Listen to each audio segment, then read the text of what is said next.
Yang kedua, saudara, janji Tuhan ini akan dialami oleh setiap orang percaya yang mau menuruti perintah Tuhan. Jikalau kamu mengasihi aku, kamu akan menuruti segala perintahku. Jadi saudaraku, kalau orang sudah mengasihi Tuhan, maka menuruti perintah Tuhan itu bukan sesuatu yang sulit. Kenapa? Karena hati, tubuh, jiwa, rohnya ini sudah mengasihi Tuhan. Jadi Tuhan, ketika Tuhan itu kita kasih, berarti Tuhan itu yang utama. Kalau kita mencintai Tuhan, maka kita pun pasti akan menuruti segala perintah Tuhan. Ini sak paket, saudara, tidak bisa dipisahkan. Jadi kalau orang sudah mau mengatakan mengasihi Tuhan, pasti dia akan mau menuruti apa yang dikatakan Tuhan, perintah-perintah Tuhan. Jadi contoh sederhana kan demikian. Ketika panjenengan mencintai istri panjenengan, apa yang dikatakan istri panjenengan, apa yang diperintahkan ke jenengan, pasti jenengan lakukan. Pak, awakku kesel ya Pak. Tolong ya Pak, aku pijeti. Kira-kira jenengan pijeti mboten? Mesti jenengan pijeti, mergo jenengan tresno. Nggih mboten Bu Ibu? Sering dipijeti bapake mboten? Kalau kita mencintai, pasti apa yang diperintahkan itu akan dengan tulus, dengan sukacita akan kita kerjakan. Mboten rengot-rengot karo melakukannya. Karena ada cinta nih gua, karena ada cinta yang menjadi dasar kekuatan untuk melakukan perintahnya. Ketika ada perintah Tuhan, itu bukan masalah bisa atau tidak bisa kita kerjakan, tetapi masalahnya adalah mau atau tidak. Karena Roh Kudus sudah ada di dalam hidup kita ini loh saudara. Jadi perintah Tuhan itu mau kita kerjakan atau tidak itu bukan masalah bisa atau tidak bisa melakukan perintah itu.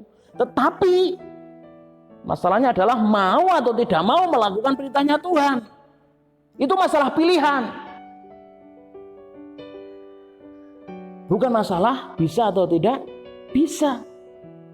Roh Kudus itu sudah diam di dalam diri kita. Tinggal kita itu mau nuruti Roh Kudus atau nuruti roh yang lain.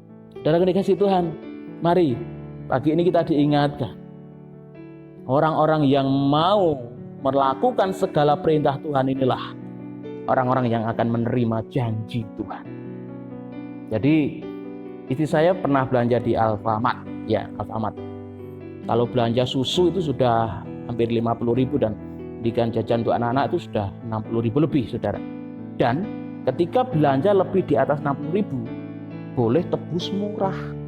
Bisa Sunlight, bisa susu, bisa macam-macam di situ. Ada tebus murah yang harusnya harganya 15.000 bisa dibeli dengan harga 10.000. Nah, tapi syaratnya satu, harus belanja dulu lebih dari 60.000. Nggak boleh datang ke Alfamart terus mau langsung tebus murah. Mbak, aku mau beli yang ini, tebus murahnya. Nggak bisa Bapak Ibu.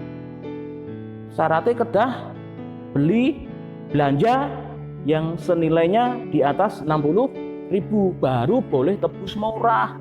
Nggak bisa jenengan datang ke Alfamart kemudian langsung mau beli yang tebus murah tadi. Mau marah-marah jenengan yang salah. Mau ngomong nuntut Alfamart, jenengan yang akan ditertawakan orang. Karena tidak melakukan syarat yang pertama, yaitu belanja dulu 60.000 baru boleh tebus murah. Demikian juga saudara, jangan kita hanya ingin janji-janji Tuhan. Jangan kita hanya ingin menikmati janji-janji Tuhan. Jangan kita hanya ingin menikmati kebaikan-kebaikannya Tuhan, berkat-berkatnya Tuhan, dan perintahnya Tuhan tidak pernah kita lakukan. Perintah dulu, baru janji Tuhan. Kan begitu. Jelas di sini. Barang siapa yang mengasihi aku, kamu akan menuruti segala perintahku, maka aku akan minta kepada Bapakku dan Bapakku akan memberikan kepadamu roh penghibur, roh kebenaran, penolong yang lain itu. Janji itu akan diberikan ketika kita mau mengasihi Allah dulu, kita mau akan menuruti perintah-perintah Tuhan dulu, baru Roh Kudus akan bekerja secara maksimal dalam hidup saya dan saudara. Kebahagiaan Kristen itu bukan melimpah dengan harta benda, bukan melimpah dengan banyaknya uang, tapi bagaimana dia mau menuruti perintah Tuhan, mau mendengar tuntunan Roh Kudus, maka dia akan sangat menjadi orang yang paling bahagia di dunia ini. Jadi sangat berbeda kebahagiaan menurut dunia dengan kebahagiaan menurut iman Kristen.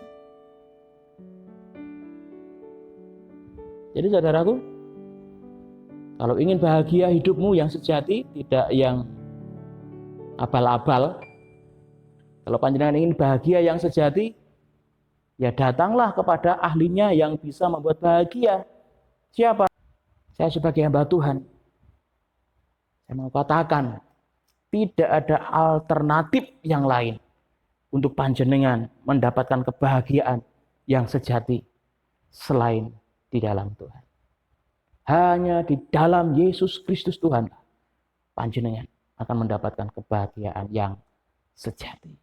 Amin. Yang berbahagia adalah kita yang mau mendengar firman Tuhan dan mau melakukannya di dalam kehidupan kita sehari-hari. Mari kita berdoa. Tuhan, terima kasih untuk berkat firman-Mu.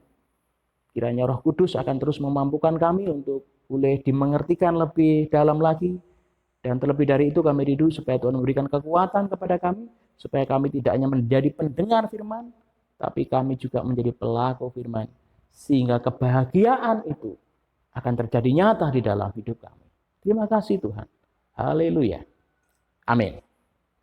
Tuhan Yesus memberkati kita semua.